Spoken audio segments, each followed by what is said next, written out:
So that is why, understanding this predicament of Arjuna, Krishna is going to tell Arjuna that the only way out of this conundrum is Karma Yoga. You won't lose anything. You won't lose anything there, yes. If you embark on this path of yoga. Path of yoga is not for the feeble-minded who are not really focused on the path. See, a business person, wherever a business person goes, you always think in terms of how he or she can grow the business there. Yeah. One guy was sent to a new country to start a shoe business there. So he goes there and he sees that nobody is wearing shoes there. He thinks there is no opportunity and he returns. And the second person, the businessman, he goes there and he says, it's full of opportunity. Right. If you don't have time left to invest on the spiritual path, how will you make advancement? So the question is, time will manifest itself to the extent you are serious about it. Okay. The understanding of yoga takes you to the level of a spiritual billionaire. So you don't have to worry separately about going to the other sections of the Vedas.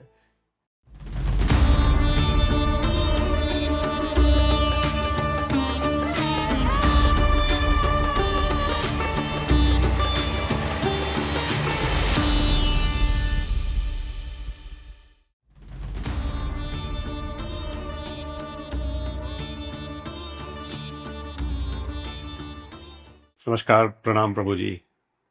Good morning. So last time we covered about the soul and the body and how we should treat the two as different and the permanence of the soul. So let's get on to the next piece really. This one is all about equipoise, equanimity. Yes. Yeah. So let's get into some of these and you know, why are they so very relevant? Particularly in today's world, probably they're more important, particularly, you know, equanimity. Why is it so important? And what does the Gita tell us about it? So, last time we were, as you rightly pointed out, we were speaking about the existence of the soul separate from the body. Yeah. And towards the end of it, Krishna's message basically is that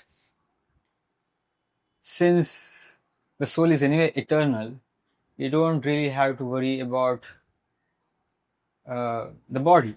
Yeah. The body will keep coming and going. It'll die. It'll get rebirth. It goes through its ups and downs. Don't worry about that. Don't worry about that. So if you don't perform your prescribed duties, rather worrying too much about the body, then because of not performing your dharma, you will incur papa or sin. So by not fighting, you are going to incur papa. I see. That is Krishna's message there. Now, you have heard this term Dharma Sankat. Yes. So Arjuna's Dharma Sankat is, he understands on the one hand that if he doesn't fight, he is not performing his dharma properly. On the other hand, the people whom he's supposed to fight against are his own teachers and his elders, grandfather like Bhishma. Yeah. So there are Vedic injunctions that say that not performing a prescribed duty leads to sin. And there are Vedic injunctions that say that killing elders is a mahapap. So Arjuna's dilemma is damned if he fights, damned if he doesn't fight. Correct. So that is why, understanding this predicament of Arjuna, Krishna is going to tell Arjuna that the only way out of this conundrum is Karma Yoga. I see. So that's how he embarks upon the next section of the Bhagavad Gita. And then last time, Prabhuji, we discussed about Sankhya Yoga and then how that gradually evolves into aspects of Karma Yoga. Yes. So far, the analytical understanding of the soul separate from the body, that section is Sankhya Yoga. Now Krishna is going to speak about Karma Yoga. Karma Yoga, okay. Because, see, when all lower principles of dharma fail to help you out of trouble, you'll have to go up to the higher levels of Up the dharma. ladder. Up the ladder. And that's why Karma Yoga is being touched upon here. And in text number 38, he says, Sukha-dukke same kritva labha-labho jaya-jayo tato yuddhaya yujyasva naivam papam vapsasi. Do thou fight for the sake of fighting, without considering happiness or distress, loss or gain, victory or defeat. And by so doing, you shall never incur sin. So, as you were mentioning, to fight with the equipoised attitude, that's the essence of yoga. See, later on in the 48th verse, now we are dealing with the 38th verse. 10 verses later, Krishna is going to concretely define yoga. But here he's just giving a prelude. Prelude, yeah. That this is what yoga is all about, that kind of a thing. And text number 39, he says, thus far I have described this knowledge to you through analytical study, Sankhya. Sankhya. Now listen, I explain it in terms of working without fruitive results. Working without fruitive results is Karma Yoga. O son of Pratha, when you act in such knowledge, you can free yourselves from the bondage of works.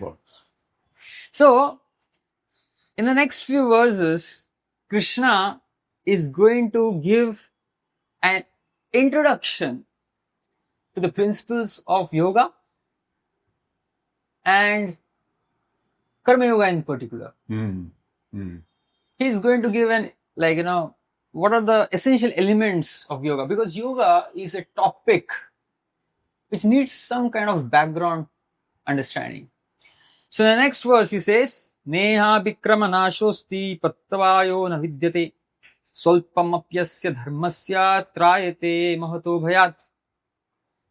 So in this endeavor of yoga or karma yoga, there is no loss or diminution.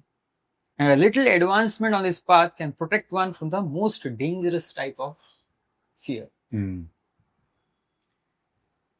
Neha Vikrama Nashosti. There is no nash. There is no loss on this path of yoga. Now, this might seem to be an awkward way of introducing a positive topic. That there is no loss. There is no loss. Correct, yeah.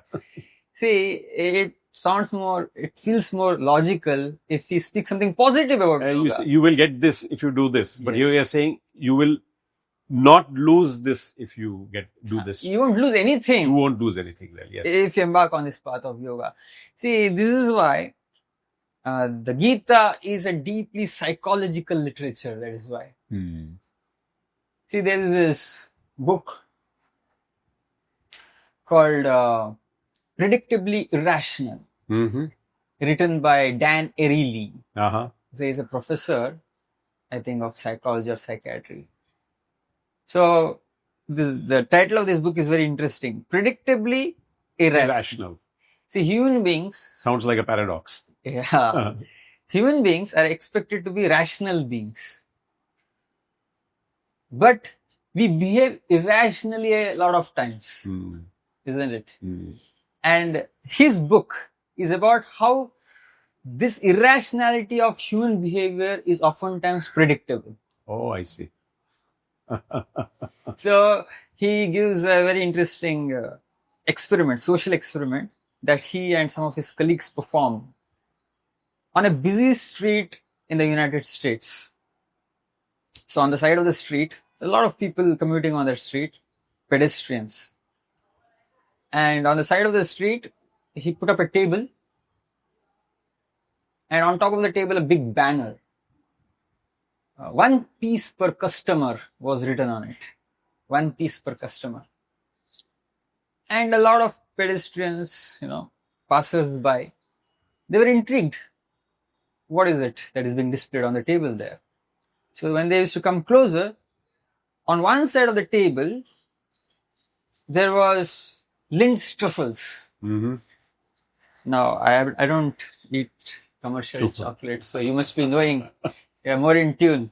So Lind's truffles, I think it's a Swiss chocolate, which is considered to be a premium brand. Yes. So he and his colleagues were giving it out for 15 cents per piece.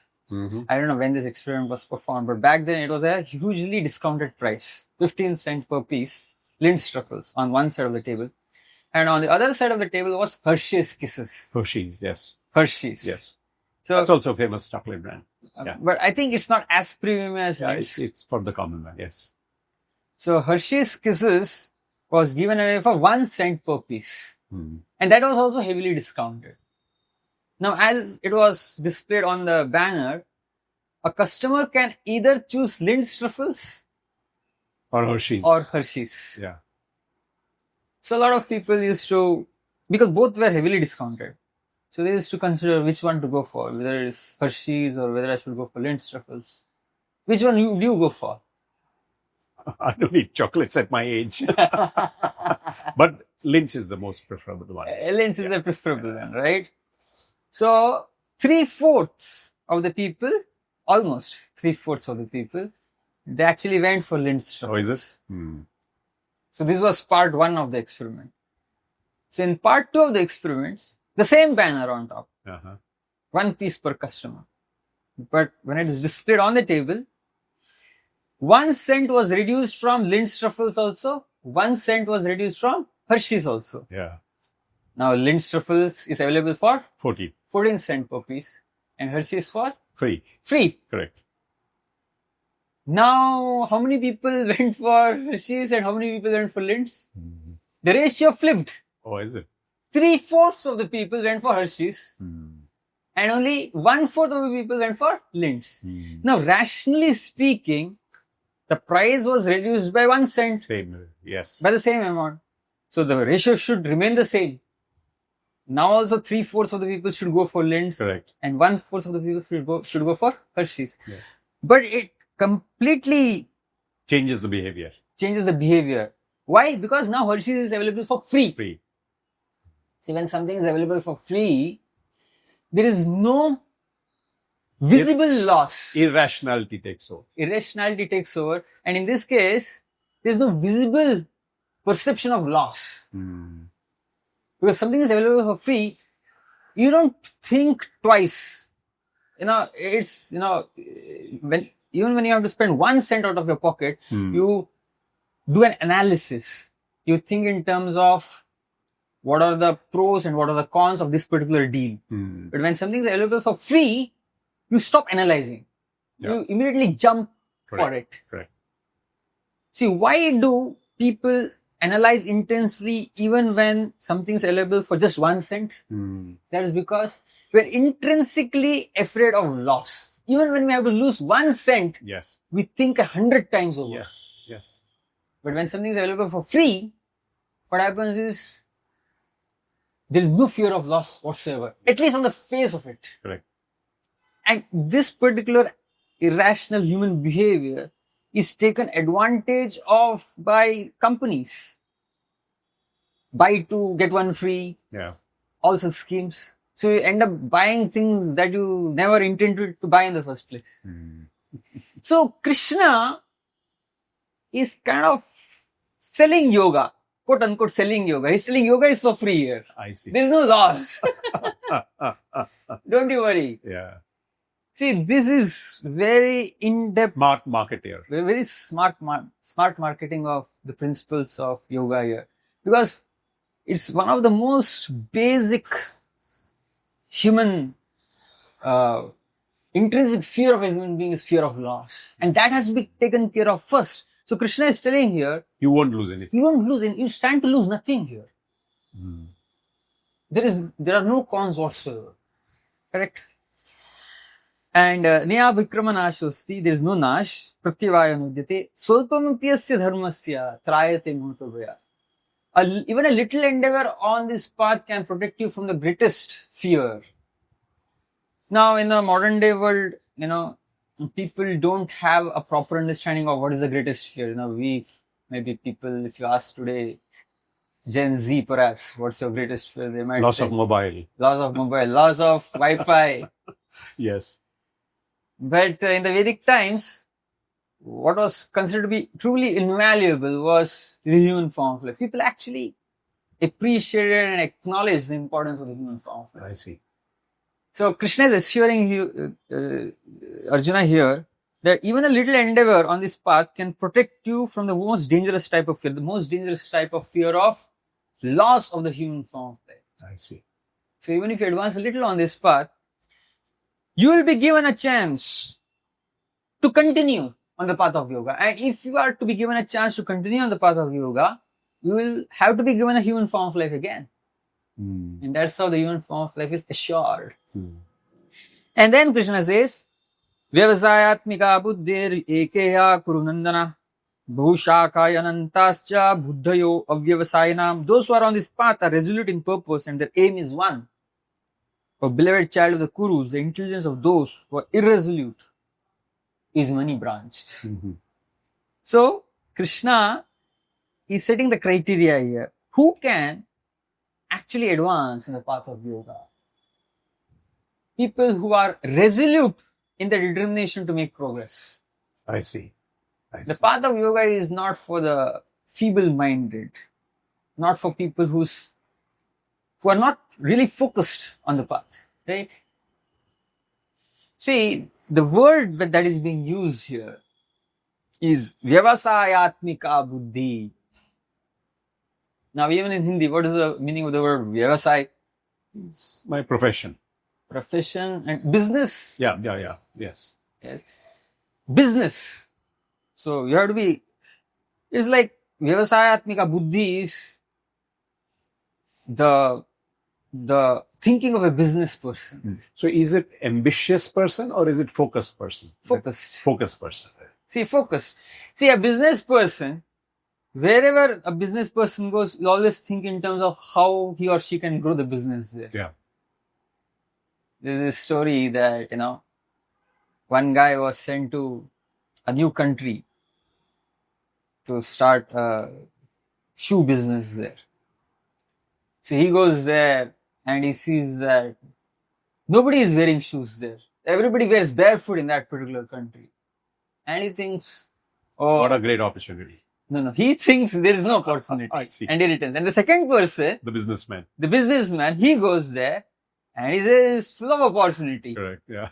So the Vyavasayatmika intelligence is, you put a business person in any situation, any place, that person will find out a way to run the business. A business person never looks for excuses. No excuses. You'll find an opportunity in any situation.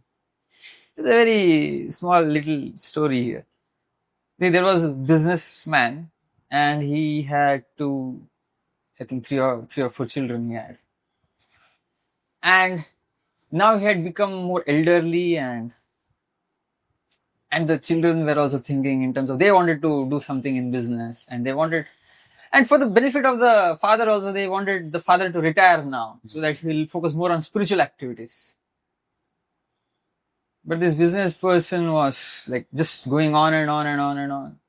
And the children were trying to think up a lot of ways by which his spiritual inclination could be awakened. But his spiritual inclination was never getting awakened, this particular person's. At last they found a sadhu. And they requested the sadhu that please take this dad of ours to different place of pilgrimage. Maybe, he'll develop a sense of spirituality, a sense of renunciation. So the sadhu took him to different holy places. In South India, Srirangam,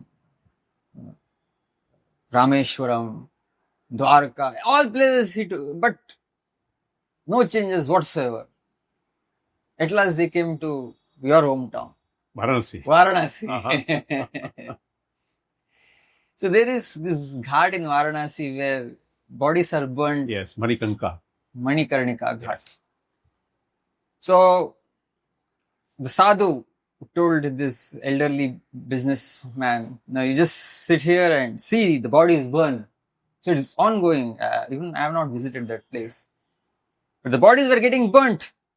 There is a curse, I believe, at Manikarnika that at any point of time of the day, there will always be a body which is burning there. Oh, achha. Always. 24/7. Very interesting. So, this person was sitting and he was just watching bodies getting burnt from dawn to dusk. And towards the dusk, when the sadhu comes to meet him again, this sadhu is surprised to find that this person has tears in his eyes. He seemed to have undergone a transformation of heart.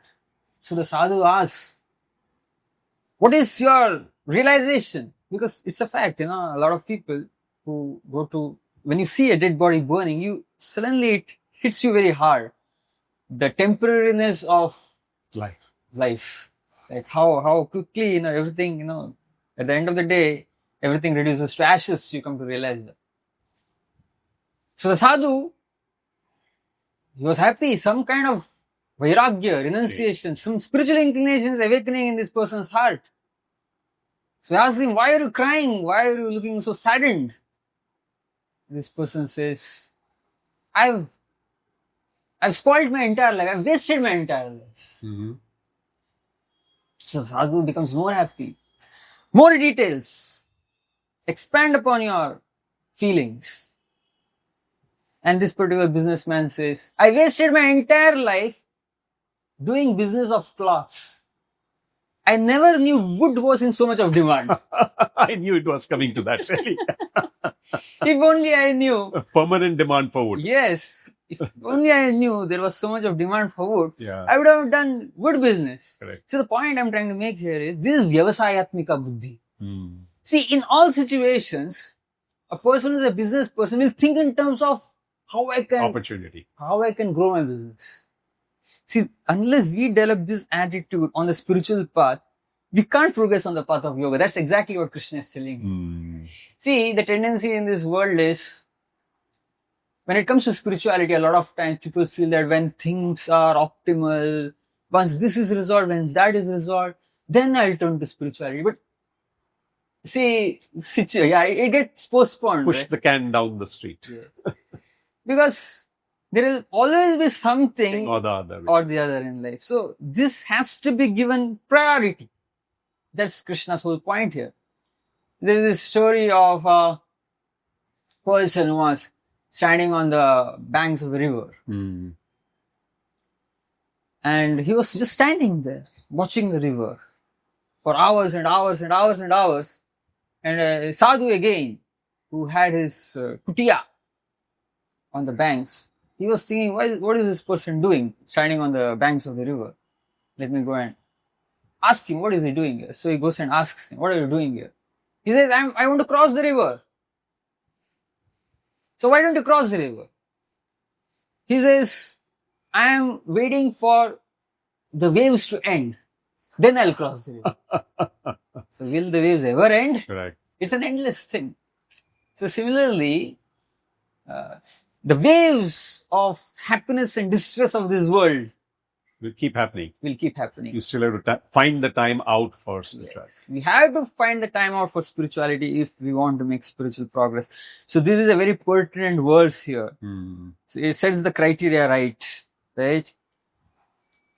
And then Krishna speaks in the next two verses. Men of small knowledge are very much attached to the flowery words of the Vedas, which recommend various fruitive activities for elevation to the heavenly planets, resultant good birth, power, and so forth.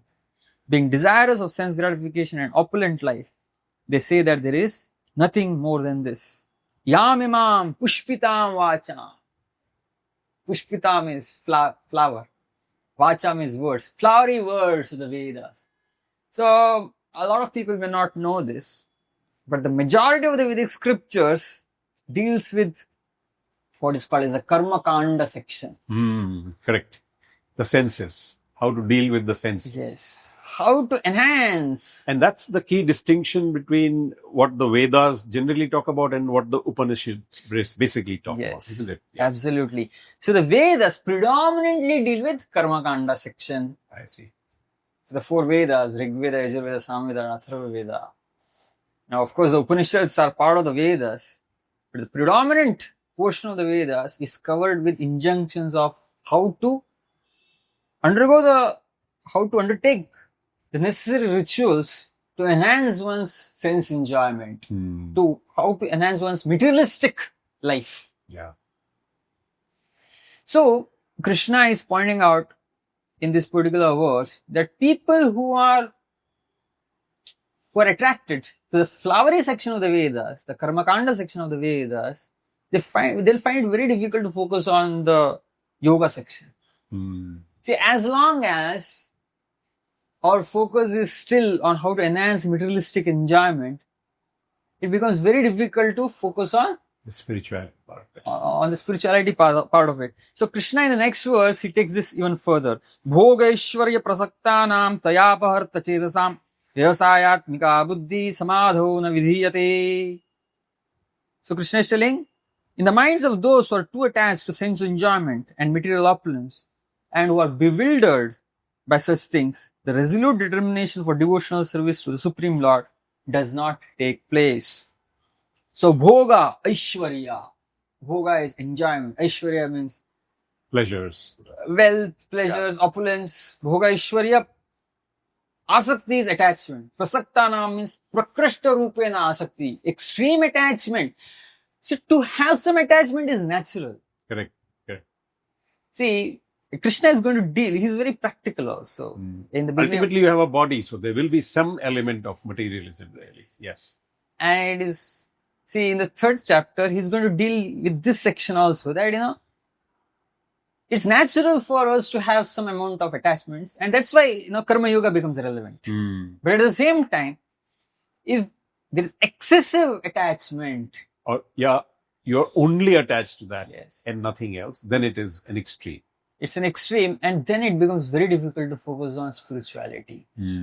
See, as we had discussed, I think 1 or 2 sessions ago also, Arjuna, when he comes to the conclusion that no amount of material happiness can, help me give relief from the suffering that I'm going through. When he comes to that conclusion, then that's when Krishna starts speaking the Bhagavad Gita. So the Gita, it makes it very clear. We need to understand the limitations of material life. When you understand the limitations of material life, then we can progress on the path of yoga. So, Bhogeshwarya prasaktanam taya apaharta chetasam. Aparan means kidnap. Kidnap, yes. So, when we are too much attached to materialistic enjoyment, Sort of overwhelmed by materialism. yes, that kidnaps our consciousness. So, when our consciousness is kidnapped by materialism, we don't have consciousness left for spiritual activities. See, you can progress in any field to the extent you invest your time there, isn't it? Yeah, yeah. If you don't have time left to invest on the spiritual path, how will you make advancement there? And you won't find time if your consciousness is... If you're waiting for the waves to subside. if your consciousness is being kidnapped by materialism, then there's no time left. See, in the modern day world, if you ask somebody, they will have time to for browsing reels on Instagram for hours and hours and hours and hours. But when you tell them to spend some time studying the Bhagavad Gita, maybe doing some spiritual practices, suddenly they'll say, I don't have time, I'm very busy. The question is, time will manifest itself to the extent you're serious about it. Correct. You're trading off such an attractive proposition with such a boring proposition, really. The best way is to put the Bhagavad Gita onto Instagram. Yeah, I think that's a better way, right? Then you will catch and grab their attention. Yes. So Krishna is telling here, Bhogeshwarya prasaktanam tayap aharta chetasam vyavasayatmika buddhi. The vyavasayatmika buddhi that is required, that samadho na vidhiyate. That's not possible as long as you're Bhogeshwarya prasaktanam. You're too much attached to materialism. And then Krishna, he says that the Vedas deal mainly with the subject of the 3 modes of material nature. Arjuna become transcendental to these 3 modes. What exactly are these 3 modes? These 3 modes or gunas are sattva, rajas and tamas. I see. Okay. So the subject of these 3, it's a very fascinating subject actually. Sattva, rajas and tamas. This will be the main topic of discussion in the last section of the Bhagavad Gita. So the Gita is divided into 3 sections. The first 6 chapters, the middle 6 chapters and the last 6 chapters. The first 6 chapters. See, the second chapter, as might be evident by now, it gives a summary of all the processes of yoga. Krishna is going to, So we've talked about just now, basically we started the karma yoga part of it. Yeah. So prior to this, Krishna has touched upon Jnana Yoga also. The Sankhya Yoga is a section of Jnana Yoga only. I see. So Krishna has touched upon Jnana Yoga by explaining the existence of the soul beyond the body. Now he's speaking about Karma Yoga. He's going to speak a little bit of Dhyana Yoga. He's going to speak a little bit of Bhakti Yoga, also in the second chapter. Now, second chapter is kind of a summary of the contents of the entire Bhagavad Gita. And as we will see further, when Krishna realizes that Arjuna is not able to understand it, like he's still confused, even after speaking, then he starts elaborating each of these sections. Each one of this. He elaborates on Karma Yoga from the third chapter onwards. And that elaboration will go on to the sixth chapter. I see. So the seventh chapter till the 12th chapter is Bhakti Yoga. And the 13th chapter to the 18th chapter is Jnana Yoga. And in the third section, chapter 13 to 18, Krishna will be going into elaborate details of the three gunas. Sattva, Rajas and Tamas.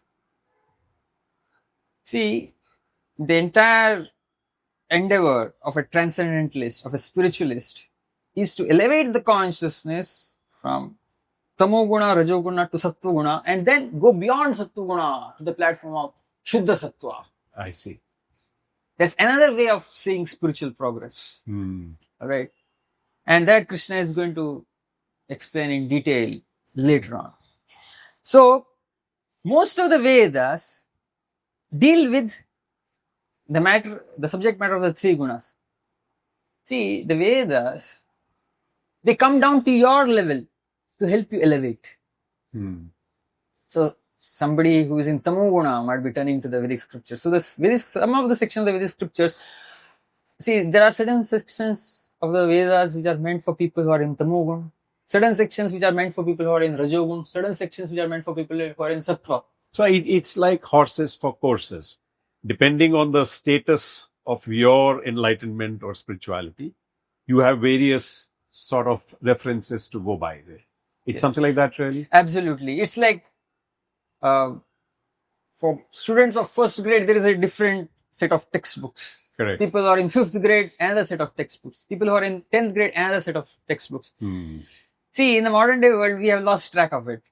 So people, they just go to some shop and they buy the Vedic literatures. But actually, so in the Vedic system, a guru is compulsory.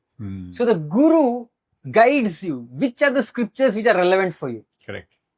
And I guess the converse is also true. If you are at the first standard and you try and read a book of the 8th standard or the 10th standard, then you can be in serious trouble. You can be in serious trouble. Absolutely. Or you might find it, hey, this is so very contradictory to what my understanding is. I give this example often that in first standard, the teacher, at least our teacher told us that numbers are always positive. Correct. Mathematics teacher. Yes. 1, 2, 3, 4, like that. Like that. And she said numbers are always positive. But then in the 7th standard, the negative numbers were introduced. Correct. So -1, -2, -3 also comes in. Now, first standard student, if he gets access to a 7th standard textbook, he might think that the teacher is lying to him. Correct. That there are negative numbers. Why the teacher is not introducing the student to negative numbers is because his IQ can't handle negative numbers yet. So, and then, you can never take square root of negative numbers, it is explained. And then there is imaginary numbers also. Square root of -1. And that becomes a big deal. Correct. In higher mathematics. So that is why the Vedas are tailor-made according to your level of consciousness, and the guru leads you to the right Vedic literature so that you progress systematically. Yeah. So Krishna is telling here that the Gita takes you beyond the three gunas. I see. The principles of yoga is beyond the purview of the three gunas. Of course, we'll discuss about the three gunas later on when we come. Alright. And then Krishna, he says, Yavanartha udapane sarvata samplododake tavan sarveshu vedeshu brahmanasya vijanata. All purposes served by a small well can at once be served by a great reservoir of water. I think that's again a very interesting example that he quotes. Just if you can, Prabhuji, explain this one there. Yes. So Krishna is telling, similarly, all the purposes of the Vedas can be served to one who knows the purpose behind them. So in the Vedic times, people used to have, there was no running water. So people used to have different wells for different purposes. One particular well for drinking purposes, another well's water for washing purposes. And this was basically for avoiding contamination, cleanliness purposes. But then it so used to happen that on the near certain villages, there used to be a big reservoir of water, maybe a flowing river. And if there is a flowing river, there is no necessity for different wells any longer. Subsections, yeah. Because river because it's running water, it can automatically fulfill the needs of all the wells put together. So that's how Krishna is telling here, that once you understand the principles of yoga, and the understanding is all encompassing, you don't have to go separately to the other different sections of the Vedas. This section of the Vedas is like a reservoir of water which fulfills all your needs. So this is a very beautiful set of verses that gives introduction to the principles of yoga in this particular section. Don't worry about the sub parts. If you study this part and you understand this part, it will probably answer all aspects which are covered separately in the various Vedas. That's what he's. So it's like a summary. It's a summary, and it's basically it takes you beyond the level covered by the other scriptures, in the sense that it's like if you are a billionaire, you're automatically a millionaire. Correct. You don't have to be a millionaire separately. Correct. Yeah. So the understanding of yoga takes you to the level of a spiritual billionaire. So you don't have to worry separately about going to the other sections of the Vedas. So in the next time, we will be discussing the famous verse of the Gita, Karmanyevadika. The great ones, 247 and 248. Right? Yes. Yeah. No, I'll have a lot of questions on that part when we go there. But thank you for today's session. Pranam.